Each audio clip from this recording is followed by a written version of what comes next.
Salam satu keluarga Allah. Kemarin saya sudah membuat konten tentang doktrin Oneness, resiko doktrin Oneness. Pada malam hari ini saya membuat konten dengan judul pembobotan homoousios hipostasis dan resiko doktrinnya. Sedulur Triteos, perlu panjenengan ketahui bahwa dalam pembahasan setiap corak doktrin Trinitas ini tentu saja akan membuka mata panjenengan bahwa semua corak doktrin Trinitas itu tidak sesempurna yang panjenengan pikir. Jadi semua corak ini memiliki kelemahan, memiliki resiko di dalam doktrin mereka.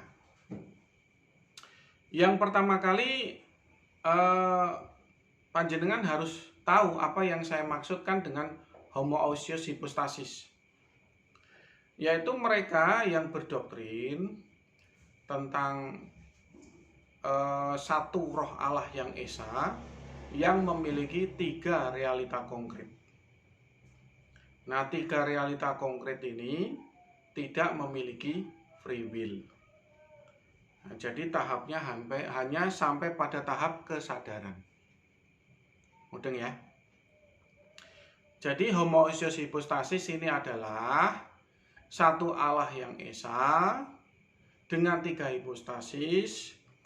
Hipostasisnya ini adalah realita konkret hanya dalam level kesadaran, bukan dalam level free will. Karena kalau sudah di dalam level free will menjadi doktrin Triteos. Ngerti ya? Ngerti panjenengan ya? Nah, sebetulnya kalau kita tinjau dari sudut etimologi kata hipostasis, sebetulnya ada tiga macam kata di Alkitab yang simetris dengan hipostasis. Tapi dua kata yang lainnya tuh tidak begitu populer. Nah, itu masalahnya ya. Mengapa saya sering menggunakan kata hipostasis? Karena memang ini adalah pilihan kata yang paling populer. Jadi yang dua lainnya tidak populer, makanya saya jarang menggunakannya. Kalau kita menengok di dalam 1 Timotius 3 ayat 16, itu kalau tidak salah itu yang dimaksud dengan manifestasi itu adalah epanarote. Epanarote itu adalah manifestasi. Nah, sebetulnya kalau untuk konteks epanarote itu lebih cocok untuk diarahkan pada modalisme versi Oneness. Tapi dalam penjelasan saya selalu menggunakan hipostasis. Kenapa saya tidak menggunakan istilah kata epanarote? Karena memang tidak populer. Mudeng ya? Mudeng ya sedulur, karena itu memang kata yang tidak populer. Makanya saya jarang gunakan itu. Yang kedua itu adalah hipostasis. Yang pertama epanarote, yang kedua hipostasis. Lalu yang ketiga adalah eikon. Eikon itu bisa panjenengan ketemukan di dalam Kolose 1 ayat 15. Itu eikon. Eikon itu lebih ke arah Triteos. Jadi eikon itu adalah gambar Allah yang memiliki free will. Karena Kolose 1 ayat 15 itu mengisahkan tentang prototokos pases ketiseos. Jadi itu mengisahkan tentang model utama ciptaan Allah. Prototipe model utama ciptaan Allah. Kita abaikan yang dua kata itu karena memang dua kata itu tidak terlalu populer, baik epanarote dan eikon tidak populer. Yang menjadi perhatian kita adalah istilah hipostasis yang ada di dalam Ibrani 1 ayat 3. Ya. Jadi begini ya sedulur ya. Kalau kita melihat sudut pandang dari doktrin homoousios hypostasis, dari apa yang menjadi pembobot berat dan pembobot ringan, itu kita lihat dari apa yang sering diutarakan pada para teolog doktrin ini. Yang pertama, mereka selalu menyatakan bahwa satu Allah yang esa. Sehingga di dalam Ulangan 6 ayat 4 merupakan titik pembobot berat di dalam doktrin ini. Sebuah konsekuensi kalau kita menyatakan Ulangan 6 ayat 4 merupakan titik berat pembobot, mene mene tekel ufarsin, maka yang didapati neraca itu ringan adalah triteos dalam perjamuan kawin anak domba. Nah, karena hipostasis ini tidak memiliki free will, realita konkretnya tidak memiliki free will, tentu saja memiliki resiko doktrin di perjamuan kawin anak domba. Lah iya dong. Jadi apa yang dilakukan di dalam perjamuan kawin anak domba ketika Allah Bapa menganugerahkan gulungan kitab kepada anak domba di situ tidak memiliki free will. Hanya hipostasis atau realita konkret daripada Allah prima causa. Loh, kok bisa begitu? Ya salah sendiri. Mereka telah memilih menitik beratkan pada Allah yang esa. Lah yang salah kan panjenengan, karena menitik beratkan pada Allah yang esa. Lah konsekuensi daripada doktrin Allah esa itu anak Allah tidak memiliki free will. Hanya hipostasis atau realitas konkret atau kesadaran. Tidak ada free will.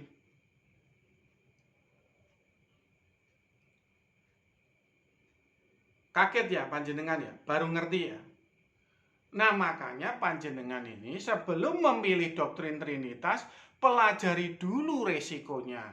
Resiko doktrin itu pelajari dulu. Jangan asal jeplak, jangan asal milih. Wah, saya itu berkali-kali ya, sedulur ya. Kadang tuh mereka yang apa ya, yang berdoktrin homoousios hypostasis ini ya, aduh, rasa percaya dirinya ini loh, kadang itu saya tuh merasa risih gitu loh. Kalau debat di grup WA itu hanya ya meledek-meledek,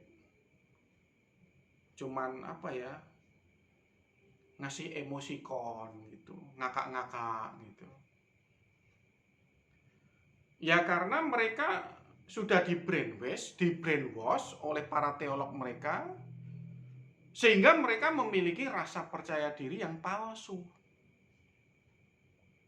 Mereka tidak pernah diajari tentang resiko doktrin. Kalau mereka diajari tentang resiko doktrin, bahwa di dalam perjamuan kawin anak domba, anak Allah itu tidak memiliki free will, hanya hipostasisnya Allah prima causa, mereka pasti akan terkejut. Loh, kok bisa begitu? Karena semua rasa penghargaan yang diberikan kepada anak Allah sesuai dengan yang tertulis di dalam kitab Wahyu 5. Bahkan di dalam Wahyu 5 ayat 12, segala pujian, hormat, dan kuasa, kekayaan, kemuliaan bagi anak domba yang telah disembelih, itu adalah pujian yang palsu. Ya resikonya seperti itu, pujian palsu. Saya ngomong resiko doktrinnya loh. Lah kenapa palsu? Lah itu cuma hipostasisnya dari Allah. Tidak memiliki free will. Hanya semacam realita konkret. Mudeng ya. Jadi sedikit berbeda. Kalau di dalam corak Yohanes ya, 1 Timotius 3 ayat 16 itu adalah evanarote. Evanarote itu adalah modalisme. Jadi dari monarkinya Allah prima causa menyetir evanarote itu. Disetir. Sedangkan kalau homoousios hypostasis ya sebetulnya ya sama karena tidak memiliki free will. Sama. Itu hanya realitas konkret. Ya, realitas konkret. Jadi hanya memiliki kesadaran. Levelnya kesadaran. Dia sadar bahwa memiliki ego, dirinya ada. Jadi tidak ada free will atau kehendak bebas untuk melawan kehendak Bapa. Loh, di dalam doktrin Tritheos itu sangat jelas.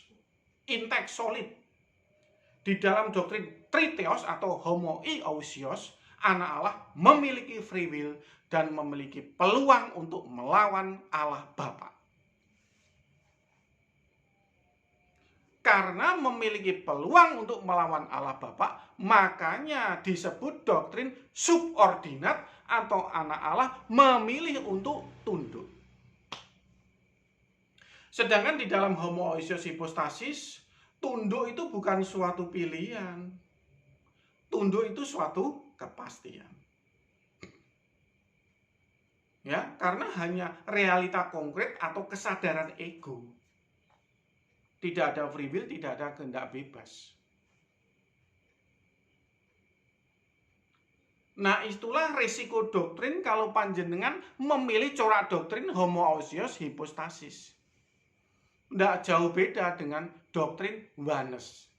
Mengapa demikian? Karena memang doktrin homoousios hypostasis adalah doktrin Yohanes wannabe yang menitik beratkan Ulangan 6 ayat 4. Bahkan mereka tidak segan-segan mengatakan bagi yang berdoktrin Allah 3 itu adalah fitnah.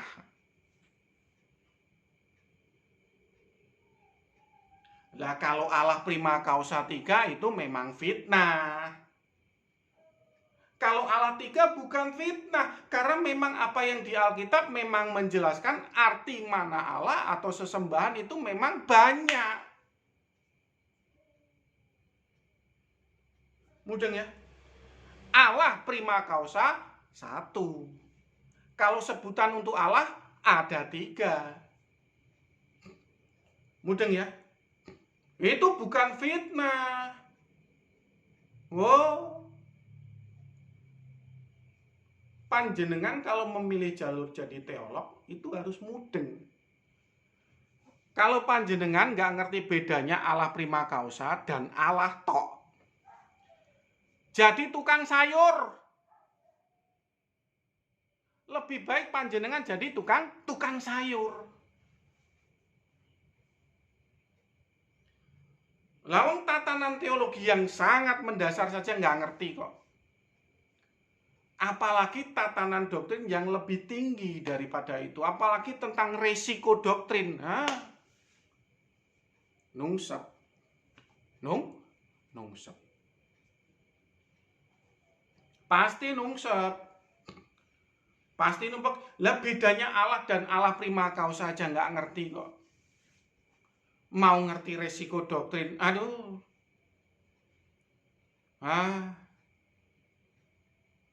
Jadi tukang sayur. Sayur. Wortel sekilo 7.000, wortel sekilo 8.000.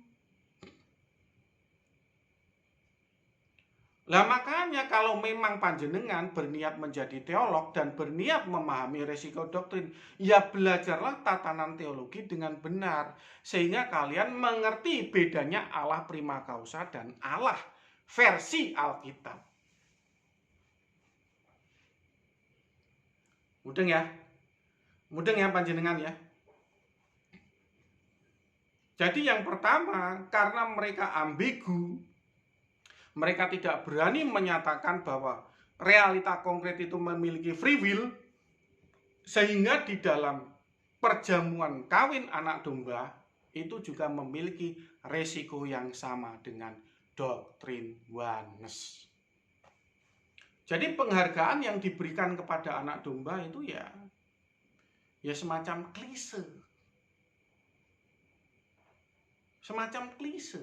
Semacam hanya ya skenario saja ini dari Allah. Karena harus begini, maka jadinya begitu. Dan Allah tidak mungkin gagal, sehingga semuanya berhasil, semuanya tepuk tangan dan sukacita. Kemuliaan bagi Allah. Itu karena kalian tidak bisa melihat kritis. Ya, tidak melihat secara kritis. Bahwa Allah itu tidak mau dibegitukan. Allah tuh benar-benar ingin ya hasil karyanya itu memang benar-benar perjuangan beliau. Loh, Allah kok berjuang? Ngapain Allah kok berjuang? Tak kasih tahu ya. Allah Bapa itu memiliki hasrat. Kita itu memiliki roh manusia yang excellent. Seperti anaknya yang tunggal. Karena itu skenario salib itu dijalankan. Dengan berbagai macam cara itu skenario salib dijalankan. Itu bahkan bagi dunia, hikmat Allah salib itu berupa kebodohan. Wah, panjenengan ini nggak ngerti teologi, nggak ngerti hasil kerja keras Allah itu, keinginan Allah, hasrat Allah itu bagaimana, nggak mudeng. Makanya kalian ya nggak bisa menghargai Allah secara proporsional, secara semestinya, karena kalian paling Allah ya pasti berhasil, namanya juga Allah. Ya Allah nggak mungkin gagal lah, kalau Allah gagal ya bukan Allah gitu. Nah itu penghargaan macam apa kayak gitu? Ngawur itu. Makanya teliti baik-baik yang namanya Alkitab. Ya, panjenengan harus paham. Allah Bapa itu memiliki hikmat untuk membuat manusia itu memiliki roh yang excellent. Ya, seperti anaknya yang tunggal, beliau tuh menyiapkan skenario salib. Dan anak Allah tunduk di bawah skenario atau kehendak Bapa.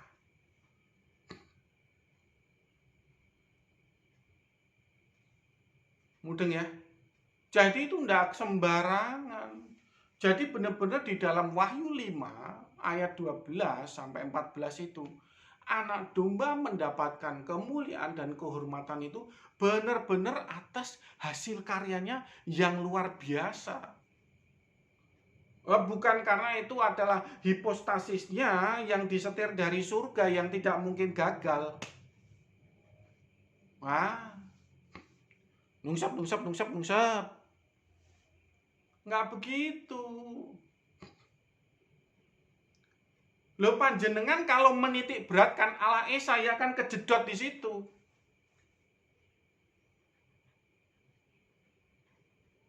Lah salah sendiri kok kalian menitik beratkan Ulangan ayat 6 ayat 4. Ya kan tidak ada yang memaksa. Nah, siapa yang memaksa menitik beratkan Ulangan 6 ayat 4? Ulangan 6 ayat 4 mah itu mah enteng. Mene-mene tekel ufarsin. Dan didapati neraca timbangan itu memang terlalu ringan. Ulangan 6 ayat 4. Mengapa? Karena itu hanya skenario untuk bangsa Israel. Nah, sedangkan di dalam perjamuan kawin anak domba itu skenario surga. Jauh levelnya di atas skenario Ulangan 6 ayat 4 tuh jauh. Ngerti ora dul? Jauh. Makanya kalian kalau ingin menjadi teolog ya harus paham tatanan teologi. Jadi panjenengan ya yang mempercayai homoousios hipostasis ya sama kejedotnya. Karena kalian itu oneness wannabe. Sehingga kejedotnya ya sama di dalam kitab Wahyu 5 ayat 12. Sama.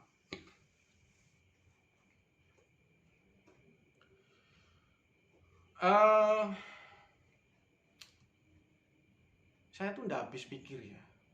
nggak habis pikir ya. Dengan beberapa teman yang mengatakan dirinya apologet, itu banyak loh yang tidak memahami bedanya Allah prima causa dengan Allah.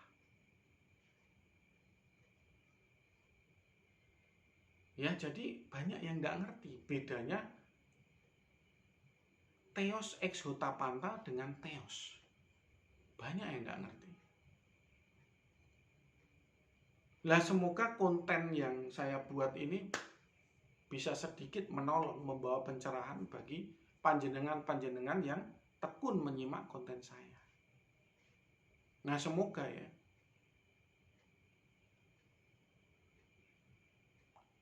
Jadi homoousios hypostasis kembali lagi kepada corak doktrin ini yang dia menitik beratkan pada Ulangan 6 ayat 4. Ya, lalu juga memberikan bobot yang ringan pada perjamuan kawin anak domba. Ya sama, kejedotnya sama seperti Yohanes. Di dalam Wahyu 5 ayat 12.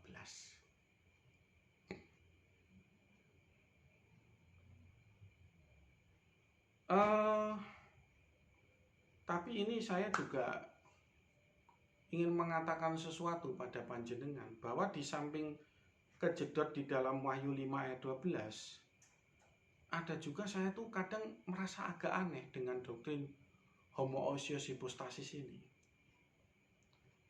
Yang pertama, mereka tuh menyatakan hipostasis itu adalah realita konkret yang memiliki ego kesadaran.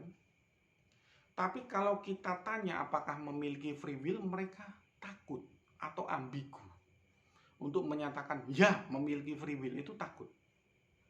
Itu yang pertama ya, yang saya merasakan agak gimana gitu loh. Lalu yang kedua tentang prima causa. Itu mereka tuh diagramnya tuh agak ke arah doktrin triteos. Tapi saya bilang agak loh ya, agak. Saya nggak berani lancang ya menyatakan bahwa oh, kamu triteos, enggak lah. Ya, kecuali mereka menyatakannya demikian gitu kan. Tapi dari diagram yang mereka buat, itu Allah prima causanya hanya satu, yaitu Allah Bapa. Sedangkan anak itu keluar dari Bapa dan Roh Kudus keluar dari Bapa. Kalau anak keluar dari Bapa itu bahasa Yunaninya exelton. Kalau Roh Kudus keluar dari Bapa, bahasa Yunaninya ekporte. Tapi prima causanya juga satu, hanya Allah Bapa. Dalam diagram mereka loh ya. Nah saya juga, ya karena ini bukan doktrin saya juga agak bagaimana gitu loh. Lah kalau Allah prima causanya cuma satu kan, yaitu doktrin subordinat. Doktrin subordinat.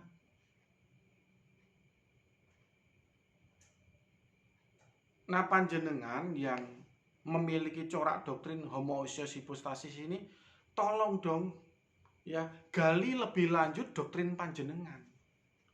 Karena ada sesuatu yang tidak intact atau tidak solid di dalam doktrin ini. Ya. Yang pertama, mereka tuh oneness wannabe. Ya, menitik beratkan Allah Esa. Ulangan 6 ayat 4. Mudeng ya. Yang kedua, mereka tuh dalam diagramnya itu Allah prima causanya hanya satu, yaitu Bapa. Kalau Allah prima causanya satu, itu ya subordinat. Kalau subordinat ya konsekuensinya triteos. Loh, saya tidak dalam istilahnya menyalahkan doktrin ini, karena ini bukan doktrin saya. Saya kan di sini hanya menjelaskan resiko doktrin ini. Dalam konten ini kan saya hanya menjelaskan pembobotan doktrin ini dan resikonya. Mene tackle farsin doktrin ini saya jelaskan di konten ini. Pembobotannya saya jelaskan di konten ini. Resiko doktrinnya saya jelaskan di konten ini. Apakah salah atau tidak, panjenengan yang menilainya.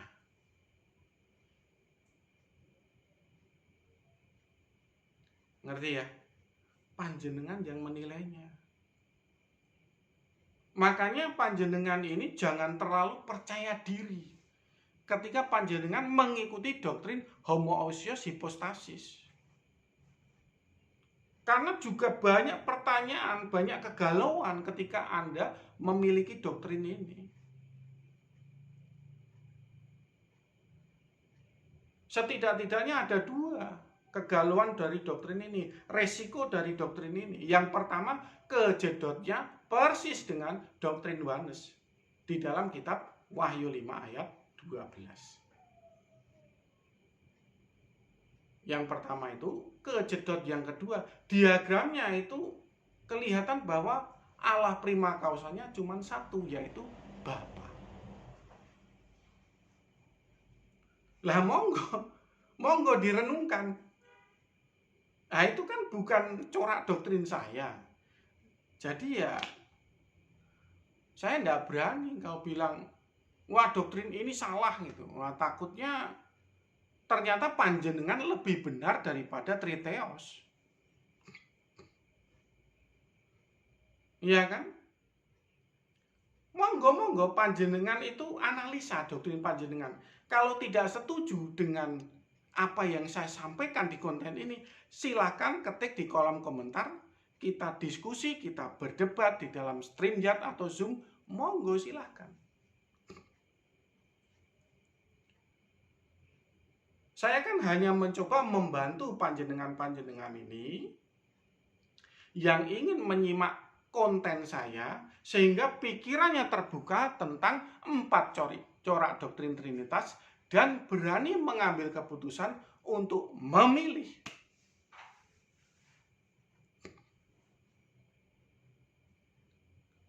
Mudeng ya sedulur ya. Jadi memang ini sebetulnya ya dilema bagi kita semua. Dilema bagi kita semua. Jadi dilemanya tuh begini, dilemanya tuh ternyata 4 corak doktrin Trinitas ini memiliki resiko doktrin semuanya. Tidak semudah yang saya duga.